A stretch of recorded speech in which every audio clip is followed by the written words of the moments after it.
Recording in progress. Thanks for tuning in today to the spirits, the waters, and the blood. Matah Yahweh, most definitely Thawad or Thawada.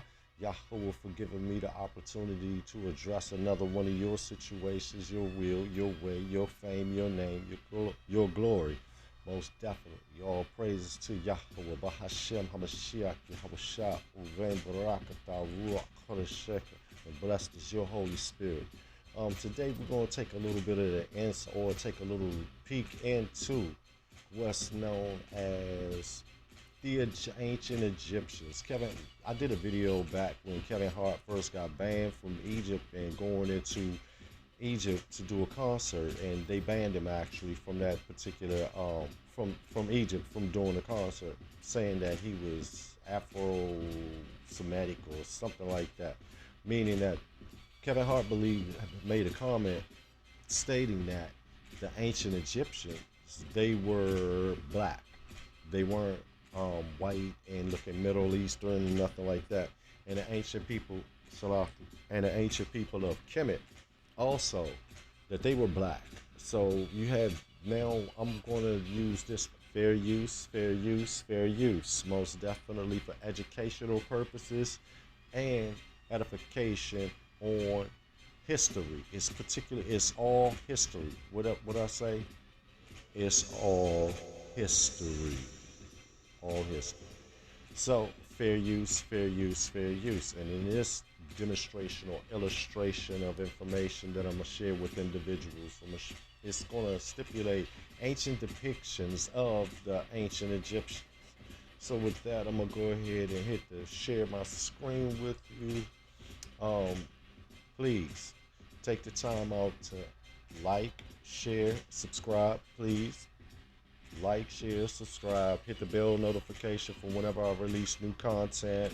Also, share it helps with the frequency of getting the Father's word out there and promotion just to show your support for um, a fellow brother, Hebrew Israelite, or just a fellow men's, works, most definitely. So when I tune into particular, I'm gonna address this real quick or say this quickly. Um, Whenever I go onto someone's site or what have you, I automatically hit the like notification. And once I hit the like notification, I'll hit, most definitely leave them a comment showing that I stipulated that I'm showing love for your channel and basically um, support, love for your channel and support for your works. Most definitely, with if you work through the Father, then you're doing His will. So I can't help but to support my fellow brethren and sister up through these particular times of getting information out to individuals, because a lot of individuals they're fed wrong information, they're fed bad information. So it's our duties that once we actually get educated upon certain, whether it's linguistically or actually any type of academic standard, that an individual has some knowledge and they actually gain some ground in, it's up to us to edify our brethren, most definitely. Barakatah you all, and most definitely we're gonna go ahead and get started with this particular information that I'm gonna share. The title of this one is Netflix, Cleopatra, Changing History or Restoring It. So basically, like I said before, fair use, fair use, fair use. This guy gives information on and depictions of ancient artifacts in which the ancient Egyptians actually had. And these particular stages of time when people were actually recognized as being black, being um, um, black, or I'm gonna say different shades of brown, from dark brown to light brown, from light brown to dark brown. Well, anyway, just like I said before, this is all about the fair use, and we're sharing this information with individuals. The whole world actually needs to see this and actually pay attention to it. So, with that being said, I'm gonna go ahead and switch it over, and I'm gonna ring the alarms and help everyone, or send this information out. Fair use, fair use, fair use. Netflix's Cleopatra project has ignited a lot of phony indignation.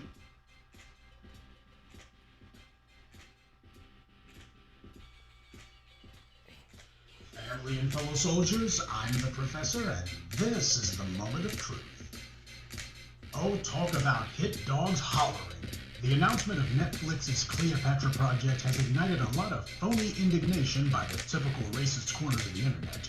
Their main gripe is the usual one: she wasn't black. Notice the word. They say she wasn't black. They don't say she was white. That lie died a grisly death a long time ago, but they're still trying to hold on to it by the side door by shrieking whenever black people are portrayed in the ancient world as anything other than slaves because they need that lie. I don't take any claims of racism seriously when they're coming from people who have built their online followings by trafficking in nothing but anti-black racism. These are the same people, the exact same people who whine like a pig stuck under a gate about Black Panther being woke. Why? Because there were too many black faces on the screen. These are the people who said that Star Wars was white genocide because there was one lonely little black stormtrooper. There's a cottage industry for phony white grievance. These hate mongers are grifting off of it, sitting around all day looking for something they can claim is unfair to white people, but since they can't find anything, they then go and make something up. Ben Shapiro's pinhead exploded because he knows that if people accept that the Egyptians were black, then that means that by default, the Hebrews of the Bible were also black as well, but that's his problem.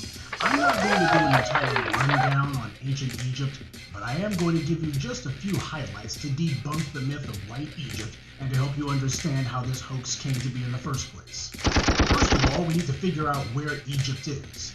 Is Egypt in Asia? No. Is it in the Americas? No. Is it in Europe? Hell no. Egypt is in Africa. Let's get that straight before we go any further. Secondly, its name wasn't Egypt either. Egypt was the name that the ancient Greeks called it. And that's the name that was passed on to the Europeans. But its actual name was Kemet. The word Kemet literally means land of the blacks. Now, whenever you raise that point, you'll get a few people who try to argue it and say, no, it means the black land. They were referring to the Nile overflowing the Delta banks or something. That's what they'll try to say. And that's fine. The ancient Egyptians had a number of other words to describe them, such as Camus, which literally translates into the blacks, or rather the black people. Gee, I guess the ancient Egyptians must have been woke or something, huh? Now understand those two facts. Your precious Egypt is in Africa. It's not in Asia, and it's definitely not in Europe. There is no argument to be had about the geography or the etymology of the things that I'm telling you. Now, you cannot understand Kemet or Egypt unless you start at the beginning, and by that I mean the beginning of the Nile River. The Nile River doesn't start in the Nile Delta. That's actually where it ends. It actually originates in the south, way south. The Nile River doesn't flow from north to south like most rivers on Earth do. Because of its unique geographic elevation, the Nile River actually flows from south to north. The ancient Kemetans, I mean Egyptians, traced everything good of this earth to the south. They considered the south to be the upper part of the world. That's why when you look at the ancient so-called Egyptians maps, you see that what today is called Northern Egypt, back then they called Lower Egypt. And what today is called Southern Egypt, back then they called Upper Egypt. This is how the ancient Egyptians described the place that they lived in. These were the names that they gave to the places they lived in. See, the Europeans have a northerly oriented geographic sense because that's where they come from. But the people of Kemet/Egypt were not a northern people. They were Africans. So their cultural compass was oriented towards the south. And speaking of south, the origins of so-called Egyptian culture originated not just to the south but outside of Egypt altogether. A large part of what is called Nubia is in fact inside of what today is Egypt. The creation of Egypt's Aswan Dam led to much of what was called Lower Nubia being submerged under what is today called Lake Nasser, which is also called Lake Nubia. Dr. Ivan Van Sertima and others talked about Keith Seal, a professor at the University of Chicago, who plundered many Nile River artifacts for the university. Seal had gone to what today is called Sudan, looking for Nubian artifacts. He plundered items from the tomb of a Nubian ruler, but instead of putting them on display, Seal instead put them in the university's storage, where they sat for several years, even after his death. Among the hundreds of items that Seal had taken from the Nubian ruler's tomb was a Nubian incense burner. The Nubian incense burner had carved into it a depiction of a palace and a crowned king sitting on a throne in a boat. This was Egyptian iconography, except it didn't come from Egypt. It came from Nubia, and it was depicting Nubian figures. This 1979 New York Times article talks about a number of items that Keith Seal had absconded with. Quote, "The discovery is expected to stimulate a new appraisal of the origins of civilization in Africa, raising the question of to what extent later Egyptian culture may have derived its advanced political structure from the Nubians. The various symbols of Nubian royalty that have been found are the same as those associated in later times with Egyptian kings. The new findings suggest that the ancient Nubians may have reached this stage of political development as long ago as 3300 BC, several generations before the earliest documented Egyptian king. The majestic figure on the incense burner, Dr. Williams said, is the earliest known representation of a king in the Nile Valley." Now, there's something you don't hear every day. The Nubians had kings generations before the first Egyptian dynasty. The pharaonic crown didn't originate in Egypt, it originated in Nubia, which was actually a territory called Kush.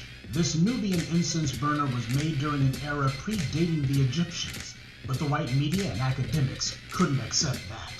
Now, normally whenever discussing ancient artifacts, we find out that they were much older than originally thought. As research goes on, that's usually the pattern. But since this find totally contradicts the primitive Nubian narrative and substantiates that the culture of the Nile came from the south and flowed northward just like the river, the coastal incense burner has been the subject of repeated attacks for over 40 years. But none of them have been successful. All manner of crackpot theories simply meant to murmur that they don't like what the evidence clearly shows. When you look at the cultural identifiers of Egypt, from its pyramids to the obelisk, you see that they existed in other places along the Nile and Africa as well. The ancient Egyptians had pyramids, but so did the ancient Nubians. In fact, the Nubians had more pyramids. Egypt had obelisks, but so did the Ethiopians. In fact, the Ethiopians' obelisks were larger than the Egyptians. They're the biggest on the planet. Well, in that case, then I guess the ancient Ethiopians must have looked like Elizabeth Taylor too, huh? The Nile Valley culture was African. You can't find any of the archaeological or cultural similarities in Europe or Asia. If the ancient Egyptians were in fact Europeans, then why don't we find any pyramids in Europe from that time? We find plenty of them in Nubia, where black people are, none in Western Asia or Europe, where these white supremacists would like you to think the Egyptians came from. Sure, you find a few burial mounds in Europe, but so what? There's burial mounds all over the world. The ancient Egyptians didn't stop at burial mounds, though. They went on to build step pyramids, imperfect at first, but eventually straighter, taller, and more refined, until they finally got to the point of building the perfect man-made mountains in what today is called Giza. If this culture started in Europe or Asia, then shouldn't we have seen the archaeological and cultural breadcrumbs leading out of those places and into Africa? Shouldn't we have been seeing rough pyramids being built along the way out of the Levant or out of Europe or the Caucasus? You don't build a great civilization abroad until you first build one at home. And these things aren't in Europe. Not at that time they weren't. The ancient Egyptians had created written languages, as did the ancient Nubians. The Europeans, on the other hand, didn't have writing until the Romans brought it to them, and it definitely was nothing like the Egyptians' hieroglyphs or hieratic script.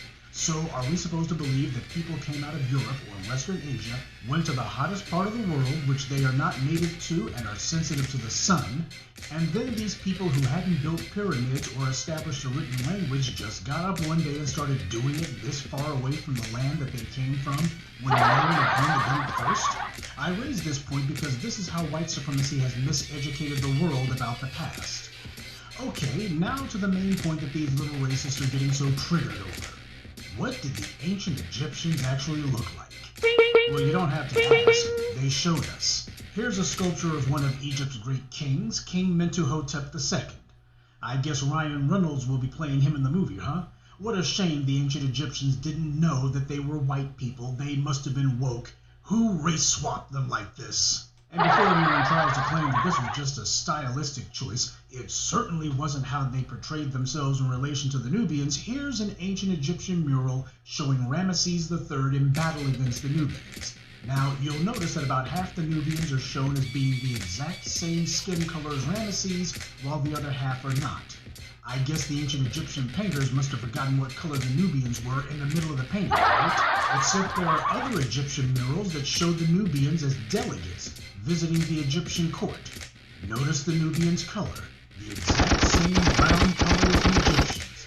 And also look at how they're dressed, identically to the Egyptians. The Nubians' female delegate at the rear of the procession is shown riding in an ox-drawn chariot, and the driver of the chariot is lighter skinned than she is. This is how the ancient Egyptians depicted Nubia's leaders, but you've never seen this from Hollywood. Also, notice that the Nubians are shown with a distinctive feather in their hair. I mention that because goddess Ma'at is always shown with the feather of truth in her hair. The tomb of Prince Kamwaset, who was Ramesses III's son, shows him with the same feather. The Nubians and the ancient Egyptians had similar cultural roots, that's the point. One of the popular deflections used by these little white supremacists is to try to talk about Egypt's gods and goddesses. Goddess Ma'at, for example, is depicted with yellow skin. Here you have Queen Nefertari being led by the goddess Isis, who is presented with yellow skin as well. Egypt's gods usually have skin colors different than human beings in most of their depictions. Osiris, for instance, is often shown with green skin. But on the occasions when they're not looking like a box of crayons, they're usually shown with the exact same brown skin color as the rest of the Egyptians. Exactly 20 years ago, there was another documentary that made the white supremacist heads explode. That one was called Nefertiti Resurrected. It was groundbreaking, certainly at the time, because it was about the only production that actually had the intellectual courage to show Nefertiti as she actually appeared. Now, Nefertiti has only been popular with the white media and alleged academics because of the sculpture that a German excavator claimed he had found 100 years ago. This excavator, Borchardt, claimed that he found it in what appeared to be an ancient Egyptian sculptor's workshop. Now, there have been other archaeologists who have been in the area at the time, none of whom seem to have come across this, but we'll let that go for the time being. Borchardt said that he found this Nefertiti bust in 1912. He claimed that he smuggled it out of Egypt, but then after going through all that trouble to get possession of it, he then basically sat on it, allegedly, and didn't say hide nor hair about it for over 10 years, until he suddenly felt the need to write about it in 1923, over a decade after he first claimed to have found it. And then it went on display in Berlin the very next year. The thing to remember about archaeological fakes like this one is that in many cases the people who make these fakes are archaeologists themselves, people eager to get famous and make their name somewhere. So they know what techniques their colleagues will try to use to authenticate the forgery. Things like using old ink is a popular way to forge ancient manuscripts, and using old dyes and paint material on stone is another. I've said it before in the past, and I'll continue to say the Nefertiti bust that the white media loves so much is a fake. First of all, no matter what the white media may try to tell you, it has never actually been authenticated. It's made out of stone and plaster, so there's not going to be any carbon-14 dating. Now, there was some radiological examination of the paint that was used, but again, if you've already gone to a place that was an old Egyptian sculptor's workshop, of course you're going to find some of his old dyes lying around. There's tons of Egyptian sculptures, family, and the style of this sculpture is not even remotely similar. The big giveaway is that really long neck. That's something the Europeans, especially turn-of-the-century Europeans, like. That's a European aesthetic, not an Egyptian one. The ancient Egyptians didn't do that. Their sculptures that they made, which have been authenticated by the way, never showed their women with so-called swan-like necks. They showed their women with short, wide necks, like Queen T, for example. The style of Egyptian art on their walls in their tombs and palaces was deliberately done in that way to make it appear like they were all done by the same person. Over the course of 1,000 years, they maintained that same specific art style. And with all the thousands of big sculptures of Egyptian women, isn't it strange that none present an Egyptian woman like this Nefertiti fake? And this Nefertiti fake does not look at all like the known authenticated depictions of Nefertiti. But of course, no discussion about whitewashing ancient Kemet, Egypt, would be complete without the pathetic attempt to claim that King Tut looked like Shia LaBeouf. We know what King Tut looked like, same way we know what Queen T looked like. The ancient Egyptians showed us with their own hands. And just for the record, Queen T was King Tut's grandmother. Her son, Pharaoh Akhenaten, was the father of King Tut. So no matter what psychological gymnastics you want to go through to deny the blackness of Egypt, there's no way to get out of it. But hey, who are you going to believe? Some racist trolls on the internet or your lying eyes? Public's misconception of Egypt as a Caucasian civilization was an intentional racial myth created by card-carrying white supremacists. For example, one of the most egregious inventors of the whitewashed Egyptian myth was a woman named Winifred Mabel Brunton.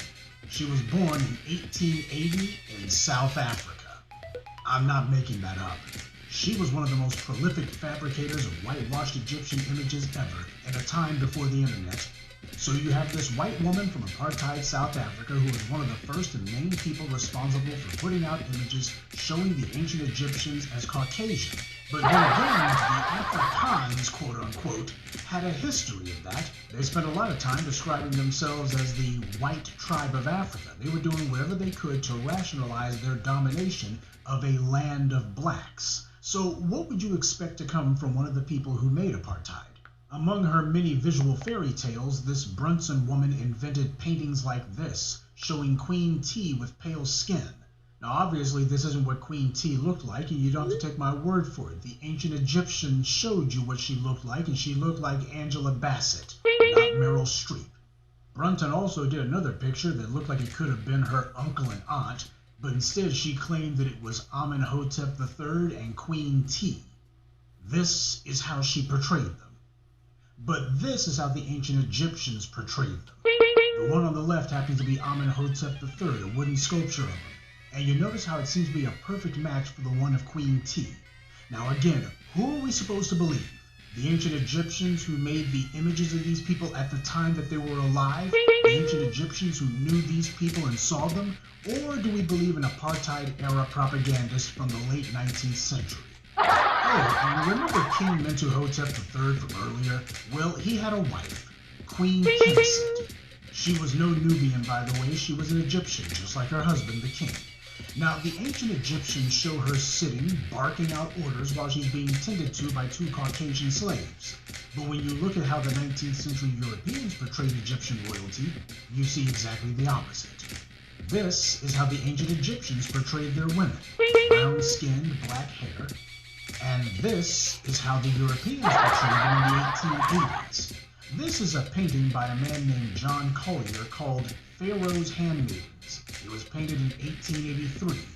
You are starting to see a pattern for me yet? Unlike the butthurt bigots who are reeing online, I'm not telling you to take my word for anything. I'm showing you the evidence and telling you to judge for yourself. There's how the ancient Egyptians portrayed themselves, and then there's how the Europeans portrayed them 2,000 years later. One does not resemble the other. Now, if there's any doubt in your mind as to who's right, then whose word do you take? The ancient Egyptians or some biased culture warriors who don't even read history books? The last 100 years or so has been one long exercise in denying reality. It reminds me of that passage from the book 1984. The party told you to reject the evidence of your eyes and ears. It was their final, most essential command. There's no need to pretend the